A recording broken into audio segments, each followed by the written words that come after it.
This is Cerebral Cinema. Movies of the mind. Petri Wine brings you Basil Rathbone and Nigel Bruce in the new adventures of Sherlock Holmes.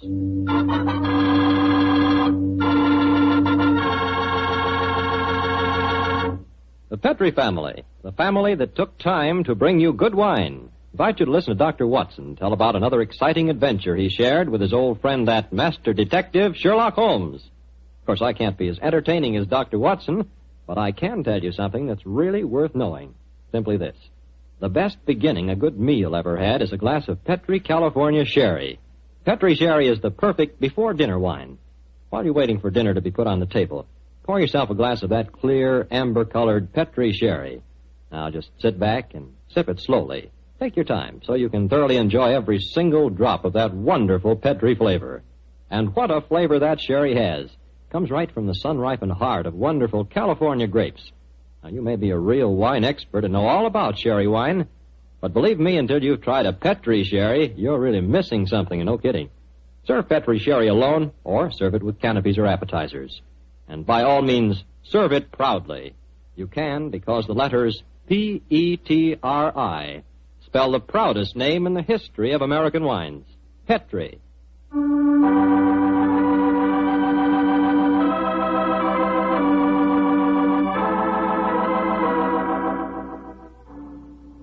And now for our weekly visit with the good Dr. Watson. Let's see if he's expecting us. Come in. Ah, good evening, Doctor. Good evening, Mr. Campbell. It's about time you got here. Draw up a chair and make yourself comfortable. Oh, thanks. Well, you have the old black dispatch box out again, I see. I suppose you've been going over your notes on tonight's adventure. That's right, my boy. And this may interest you. Mrs. Watson figured prominently in the story. She did? Yes, in fact, if it hadn't been for some remarkably quick thinking on her part, Holmes and I might have... well, there I go again, telling you the end of the story before I forget it. Well, how did it begin, Doctor? On a winter evening in 1887.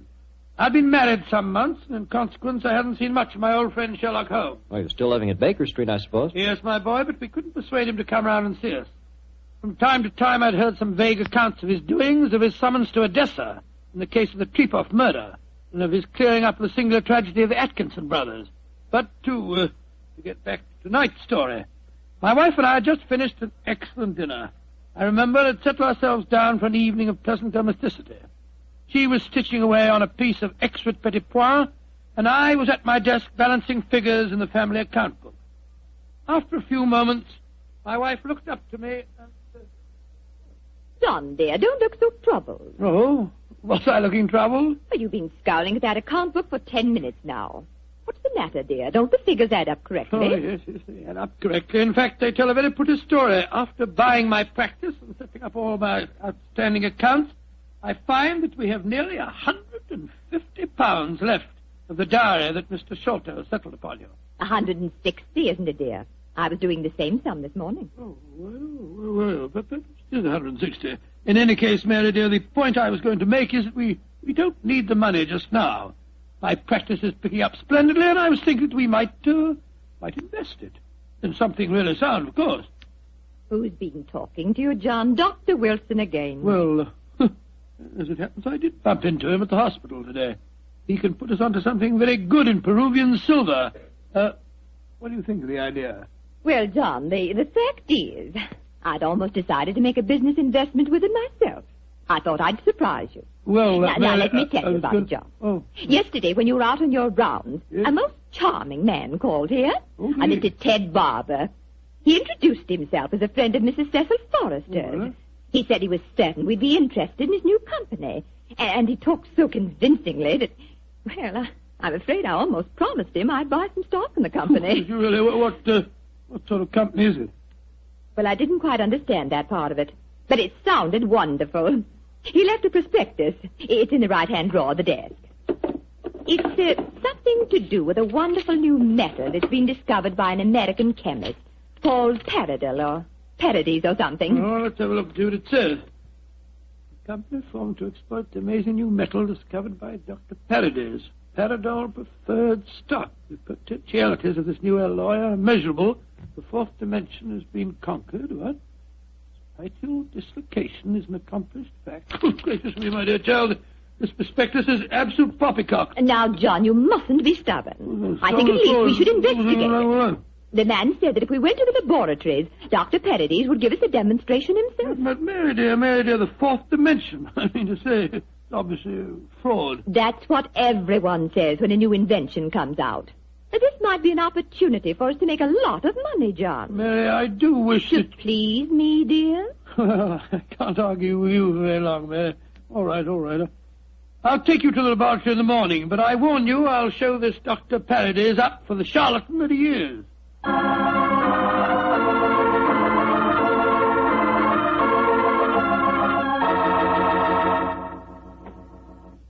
Dr. Paradis will be with you both in a moment. Thank you, my man. She's just concluding an experiment. She? Dr. Paradis is a woman, then? Oh, yes, madam, and a very brilliant one, too. Excuse me.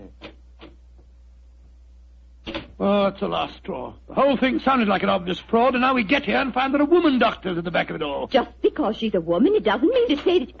How do you do? I'm Dr. Paradis. Oh, how do you do, madam? I'm Dr. Watson, and this is my wife, Mrs. Watson. Oh, yes. Come into the laboratory, won't you? Oh, thank you so much, Dr. Paradis. Oh, I'm afraid we're just wasting your time. We're not really interested in this at all, you know. John, don't mutter. Mr. Barber told me that he had called on you, Mrs. Watson, and that you were very interested in my invention. Oh, yes, I am. That's why I persuaded my husband to come down with me and see a demonstration. I'll be most happy to show you everything I can. Here's a practical example of the application of my work. This chamber you see in front of you is made completely of my new alloy. Oh, what's the thing do? It's just a great metal box with a lot of dials and switches and things. Why is it so big? Do people get inside it? They can. What? Though if they do, they're liable to find themselves transported many miles from here. Come inside, won't you? Oh, what a lot of nonsense. Now, John. Before I give you a demonstration, I want you both to see that there is no exit from inside this chamber. No trapdoors or anything. The only exit is the door we just came through. Yes, it's just like an airtight metal room. Stuffy in here, isn't it? Now let's go outside again. I'll show you how the machine operates. Albert, Yes, Dr. Paradis. I'm going to demonstrate the Paradol chamber to Dr. and Mrs. Watson. Oh, very well. The usual time? Yes, please, Albert. Now, my assistant goes inside the chamber. I close this metal door on him, so. What are you going to do with him? Within a matter of seconds, he will be 7 miles from here. Really, madam, you Please, can't Dr. expect us to Watson, believe... you're a scientific man. At least give me the opportunity of demonstrating my work. I'm sorry. Now, I adjust these dials, turn on the electrical generator, and...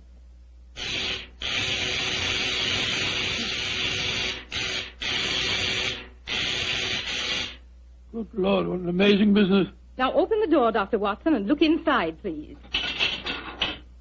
Great Scott, he's gone. I don't believe it. Dr. Paradis, will you explain this to me? Gladly. My metal Paradol is an unnatural alloy. What? It causes a dislocation in the warp of space and enables us to enter the fourth dimension. You see, time is a dimension. Any object in the past, present, or future can be described precisely in 3 dimensions of space and 1 of time. Yes, but this machine of yours... The alloy of Paradol, combined with the great forces of electricity, has created a new force. This element is controlled by these dials, and it is possible to move in 4 dimensions at once. Thus, bodies or other objects can be transported great distances away, all in the twinkling of an eye. I've coined a word to describe the process. Teleportation, I call it. Teleportation? Well, I'm completely confused. All my scientific training tells me this is impossible, and yet... I wonder if you'd give us another demonstration. Certainly. Perhaps you yourself would like to be teleported somewhere. Certainly not. Good gracious me, no. No, I think John would be very unhappy in the 4th dimension. He wouldn't belong. Yes, you said that any objects could be moved. How about that brown paper parcel on the table over there? Certainly. It only contains some company circulars. I suggest you write your initials on it so that you can identify it later. Oh, very well. J.H.W. There you are. Where do you want it dispatched to? Send it to my house. I'll give you the address. That won't be necessary. Mary, this is an amazing business. Isn't it, John? Exciting, too. There we are. Now I adjust the dials once more, and...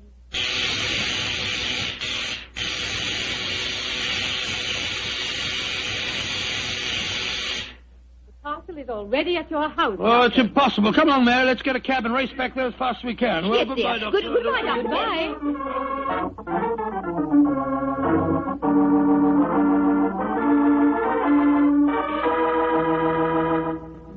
Now, dear, John, you must admit you're just as excited as I am. Well, I confess that I'm enormously intrigued. Let me just get my latch front door key up. Here we are. Dr. Paradis is a devilishly clever woman. Even so, my intelligence tells me it's impossible for the package to have reached here before us. Here we are. There you are, Master. Mum, just in time for lunch. Tell me, Annie, did a package arrive for us? Oh, yes, it did, Mum. I put it on the old table. Great Scott. How was it delivered, Annie? Well, now, that's the funny thing about it, sir. I don't know. I went out to polish the brass on the door knocker a few minutes ago, and there was the parcel, lying on the doorstep. No one had rung the bell or anything. I didn't know how it got there. Thank you, Annie. You can go now. Yes, Mum. Well, John, what do you say now? That a miracle's been performed. I don't believe my eyes. Look, there are my initials on the package. Mary, I think that if you don't mind, after lunch You'll go round to Baker Street and tell Sherlock Holmes about this. Oh, do you mind, dear? Of course not, dear. Good. It'll be nice to see Holmes again anyway.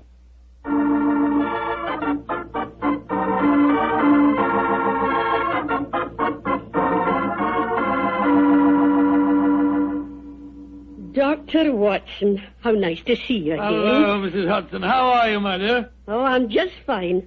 Oh, you're looking grand, sir. Marriage agrees with you, if you don't mind my saying so. Oh, thank you, Mrs. Hudson. Is Mr. Holmes in? Aye, sir. And I'm very glad you're seeing him. He's no been acting like himself lately. Oh, really? Locking his door, and only unlocking it for me when I give him a password. And he's hardly touched his food for the last 3 days. To tell you the truth, Dr. Watson, I'm awful worried about him. Really? Well, I'll go up to him. He'll be glad to see you, I'm sure.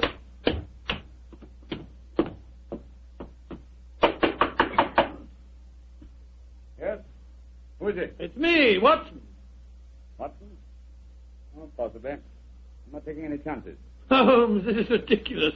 Surely you know my voice after all these years? John H. Watson. Tell me what your middle initials stand for, and I'll let you in. It stands for Hamish. Watson, my dear fellow. How are you? I'm fine and delighted to see you again, Holmes.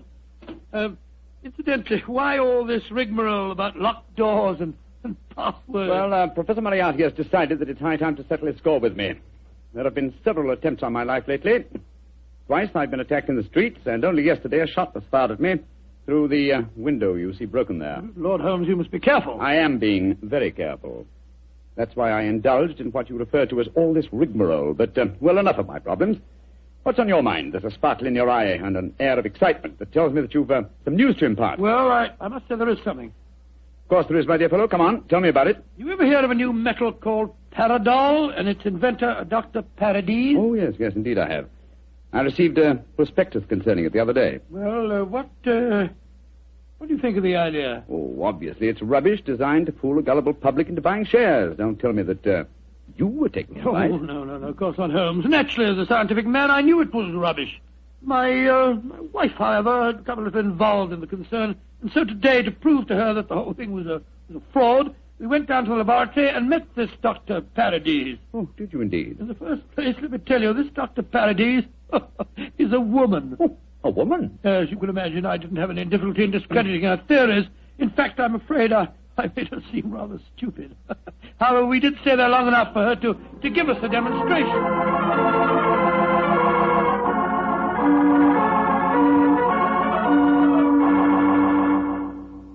And that's the way that it was, Holmes. When we got back to our house, the initial package was there, waiting for us. Oh, childish trick.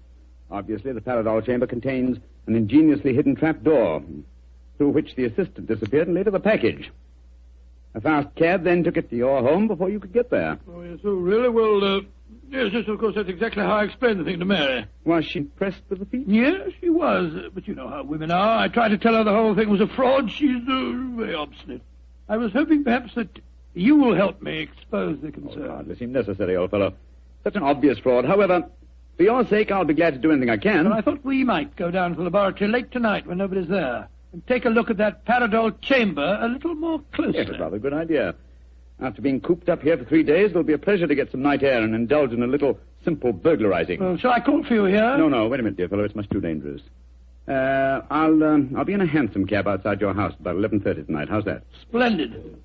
Quite like old times, isn't it, Holmes? Yes, 'tis, old chap, though I think that this time, for Mrs. Watson's sake, I must try and keep you out of trouble.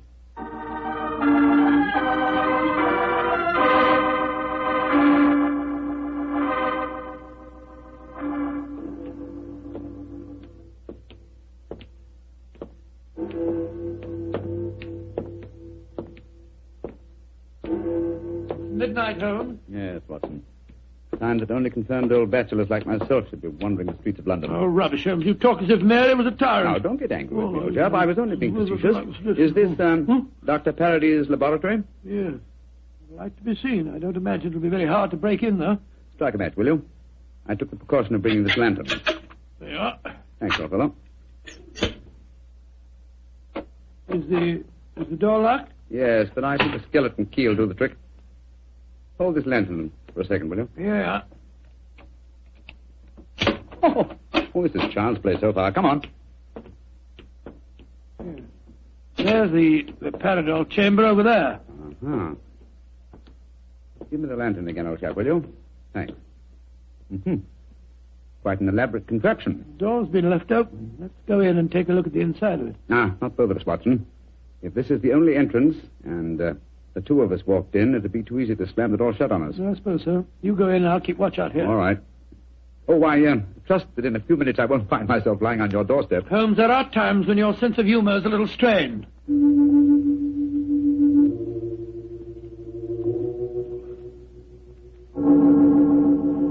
Holmes, you all right?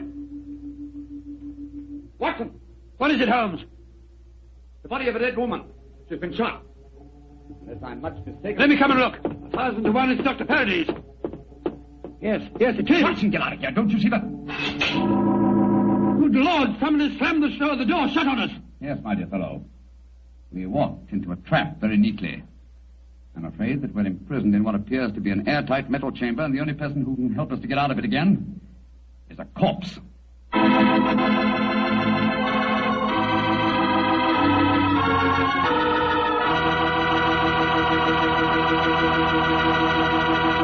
Dr. Watson's story will continue in just a few seconds. It's time for me to remind you that good food always tastes better when served together with good wine. Did you know that Petri makes 2 wonderful mealtime wines? Wines especially made to go with food? Well, they do. Petri California Burgundy and Petri California Sauterne. You want a rich, hearty red wine, a wine that's great with any meat or meat dish, you just try a Petri Burgundy. And if you want a wine that's perfect with chicken or fish, try a delicate golden-colored Petri Sauterne. Petri Burgundy if you want a red wine, Petri Sauterne if you want white. But always a Petri wine if you want a good wine.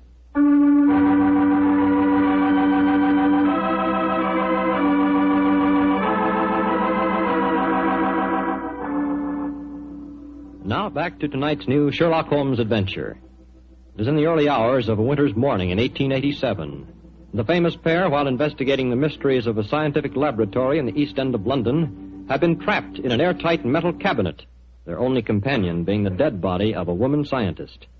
As we rejoin our story, Sherlock Holmes and his old friend Dr. Watson are listening intently as footsteps approach what appears to be their metal coffin. There's someone outside. They're sliding back the metal panel. Good evening, gentlemen. That voice, it's Dr. Paradis' assistant. Let us out of here. Or should I be more precise, Mr. Holmes, and say good morning? Hello, Moriarty. Moriarty, you scoundrel. I can just get my hands on him. Dr. Watson, I wish you could get over your dislike for me. For my own part, I'm genuinely sorry that my trap had to catch you, too. I've often felt unhappy that you're not on my side. Such slavish admiration of you given your friend Sherlock Holmes must be highly gratifying. There's no doubt about all that. What do you think you're up to? It's obvious, my dear Watson. The whole scheme was a plan to lure me out of my safe hiding by presenting an intriguing problem, and one that victimized the wife of my old friend. You knew it would get back to my ears, didn't you, Moriarty? Yes, exactly. But why did you murder this Paradis woman? That's equally obvious, my dear Watson. It served her purpose in presenting a most convincing scientific front. As soon as the trap was baited, she was a liability. She might tell tales, and so she was killed. Like so many other of your accomplices, my dear Professor. Ah, precisely. Now, my dear fellows, I'm afraid that I must close this panel and say goodbye. Quite sorry to have to kill you, but you're becoming dreadfully in my way. And how do you plan to kill us, Moriarty? By doing nothing more than closing this panel. Oh, I could be frightfully dramatic and release deadly gases into the chamber, or poisonous snakes, or something equally colorful. But quite frankly, it seems so much simpler just to shut you in. Your oxygen supply won't last very long, you know. And for your benefit, Dr. Watson, I may tell you that Paradol, whatever its other shortcomings as a metal, is bulletproof. Goodbye, you meddling fool! Well, there seems nothing for us to do but look around and ascertain our chances of escape. Holmes, I don't like this. We're in a very nasty situation. My dear Watson, sometimes you're a master of understatement. Aha, just as I thought. What have you found, Holmes? Sliding panel, just behind the dead woman. It leads us to a passageway. A passageway that has been bricked up only within the last few hours. But long enough, I'm afraid, to make it impossible. No, there's no escape here. Hold the lantern a little higher, will you, old chap? Yeah. That's it. Well, what are we going to do now? I was just estimating the cubic capacity of this chamber. The air supply should last comfortably for at least another 8 hours. I recommend a brief sleep to refresh us and also to conserve our oxygen supply. Sleep? Who could sleep at a time like this? I can and you can, old chap, if you discipline yourself. Well, I'll try, Holmes, but I know perfectly well I shan't close my eyes.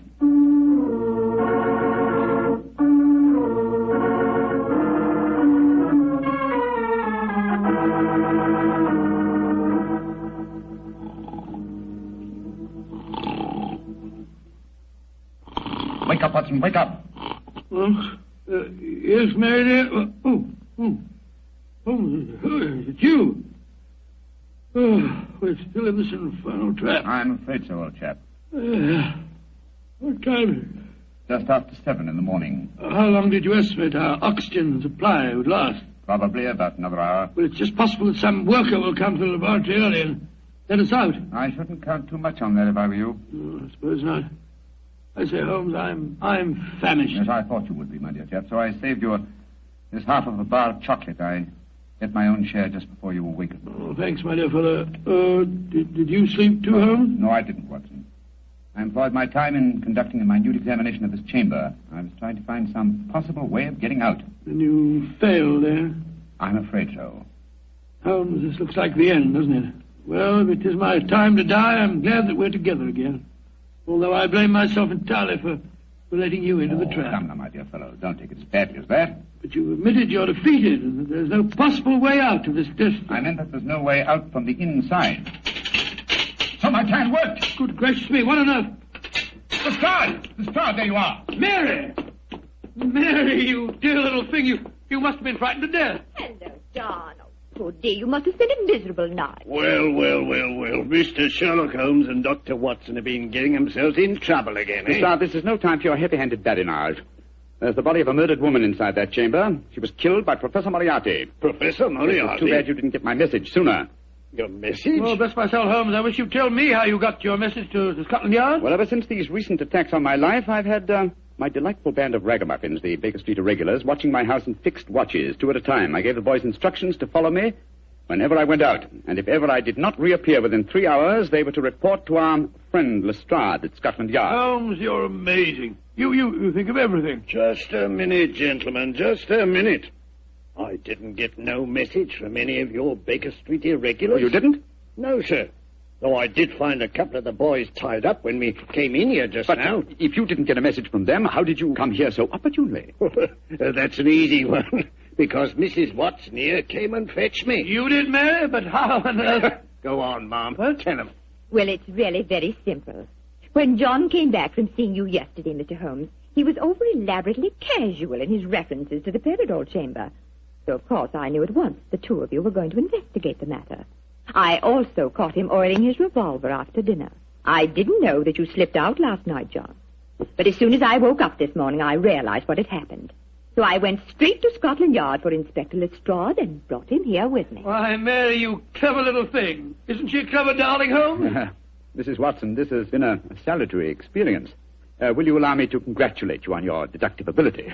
Well, That's very nice of you, Mr. Holmes, but I really don't deserve any compliments, if you don't mind my saying so. It was elementary, my dear Mr. Holmes. Elementary.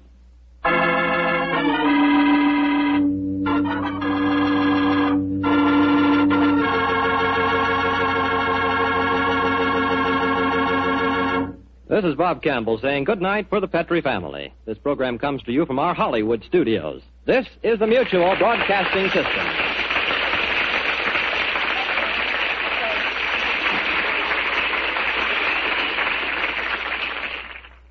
Cerebral Cinema hopes you have enjoyed this movie of the mind.